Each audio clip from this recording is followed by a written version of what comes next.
7 words. 7 words that would obliterate a political career and remind 500 million people worldwide why socialism fails every single time it's tried.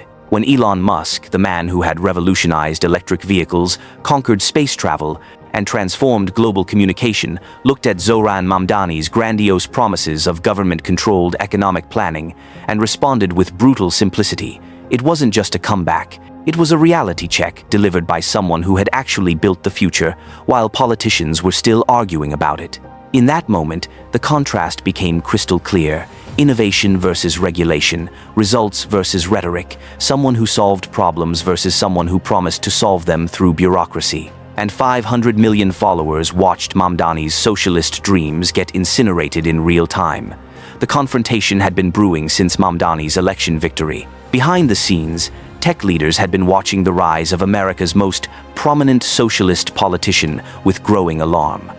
Not because they feared progressive taxation or regulatory oversight, they had navigated those challenges for decades. They feared something far more dangerous. A politician who fundamentally misunderstood how wealth was created, how innovation happened, and how the economy actually functioned. Musk, whose companies had created hundreds of thousands of jobs and revolutionized multiple industries, represented everything that Mamdani's ideology opposed. The collision was inevitable. The setting was perfect for political theater. The World Economic Forum in Davos, where the globe's most powerful leaders gathered to discuss the future of capitalism, technology, and governance. Mamdani had been invited to represent the young progressive voice in American politics, while Musk was there to discuss sustainable technology and space exploration. What was supposed to be a panel on innovation and social responsibility became the stage for one of the most devastating political humiliations in modern history. Mamdani arrived in Davos, riding high on international progressive acclaim. European socialists had embraced him as proof that America was finally catching up to their model of democratic socialism. He had spent the previous week meeting with Nordic politicians, studying their approach to wealth, redistribution, and social programs. In his mind, he was bringing the wisdom of successful social democracies to America's most important business gathering. The panel began routinely enough, with moderator discussing the balance between technological innovation and social responsibility. Mamdani seized his opportunity early, launching into a familiar critique of American capitalism that had played well with progressive audiences back home. The fundamental problem with our economic system, Mamdani declared, his voice carrying the certainty of someone who had never actually created a job, is that it prioritizes private profit over public good.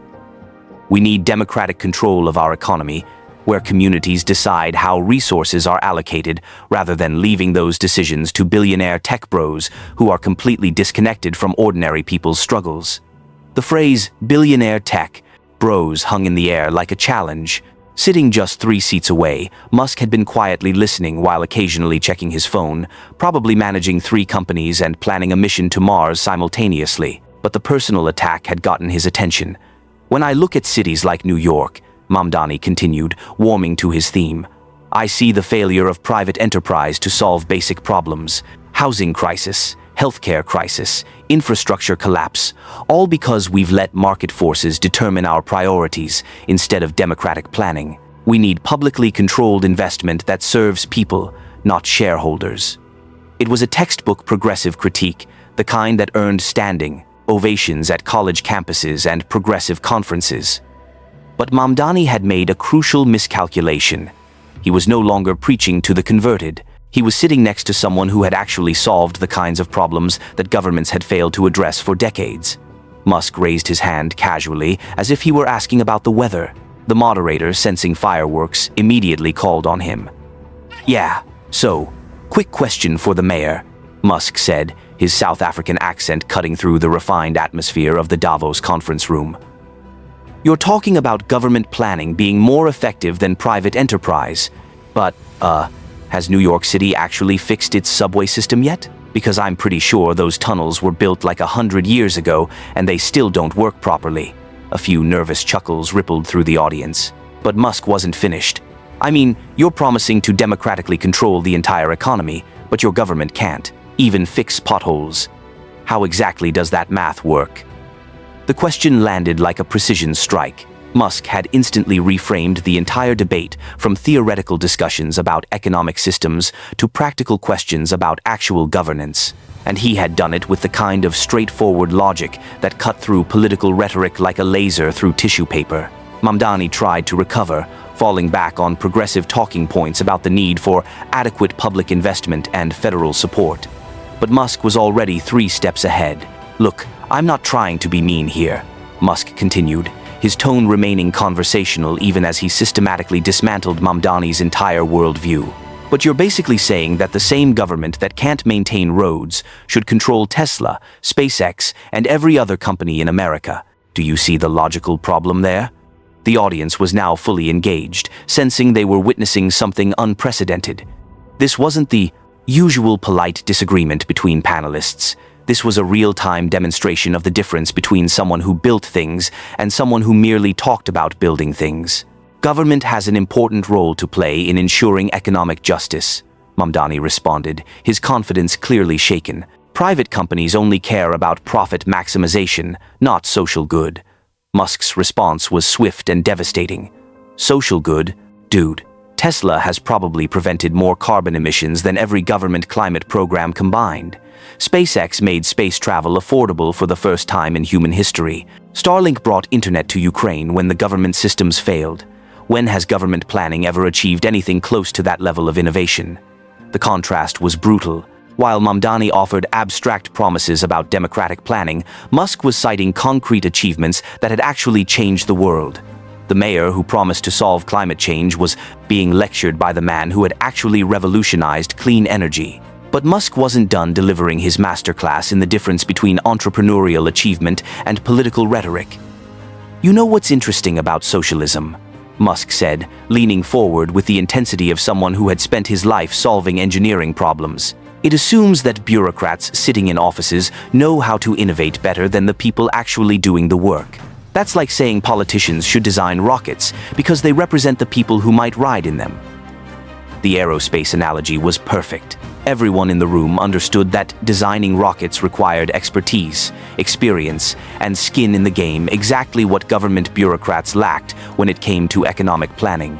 "But here's the thing that really gets me," Musk continued, his voice taking on the passion that had made him famous.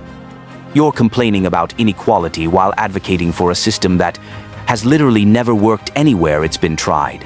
Venezuela, Cuba, the Soviet Union, every socialist experiment has made inequality worse, not better. Why would you want to replicate failure?" Mamdani attempted a comeback about Nordic social democracy, but Musk cut him off with facts that the mayor clearly hadn't considered. Nordic countries? They're not socialist, they're market economies with high taxes. And guess what?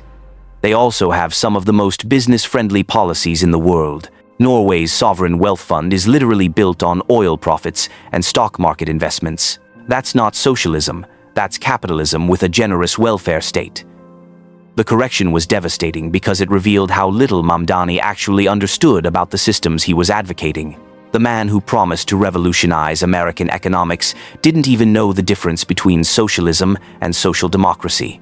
Then came the moment that would be replayed millions of times across social media platforms worldwide. "Look," Musk said, his tone becoming almost conversational. "I get that you want to help people. That's admirable. But government can't even fix potholes, and you want to put them in charge of the entire economy? That's not progressive, that's just bad engineering."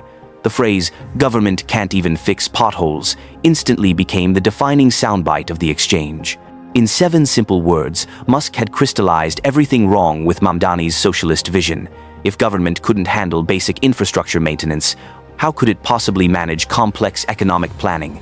The audience sat in stunned silence. Mamdani's face had gone pale as he realized he had just been intellectually dismantled in front of some of the world's most influential people by someone who actually knew what he was talking about. But Musk still wasn't finished.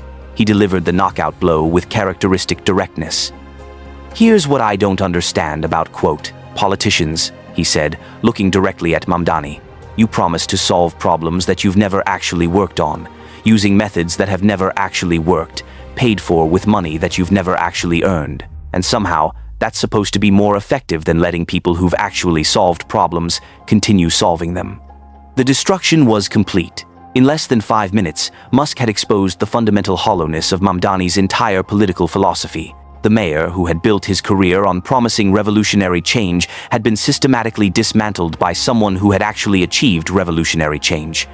The immediate reaction was electric. Within minutes of the panel ending, clips of Musk's takedown were spreading across X, formerly Twitter, the platform he owned. The "can't even fix potholes" line became an instant meme, shared millions of times with variations like "can't fix potholes, but wants to run the economy" and "government pothole. Failure equals socialist success?"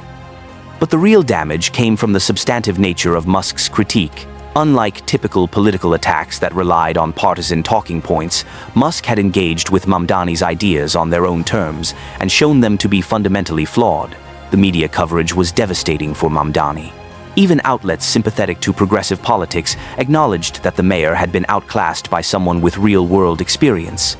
Conservative media was jubilant. Fox News ran the clip on repeat, with Tucker Carlson declaring it the moment socialism died in America. More damaging to Mamdani was the reaction from tech leaders and entrepreneurs across the political spectrum, many of whom shared Musk's basic point. People who had never built anything shouldn't be trusted to control those who had. Social media exploded with entrepreneurs sharing their own examples of government inefficiency.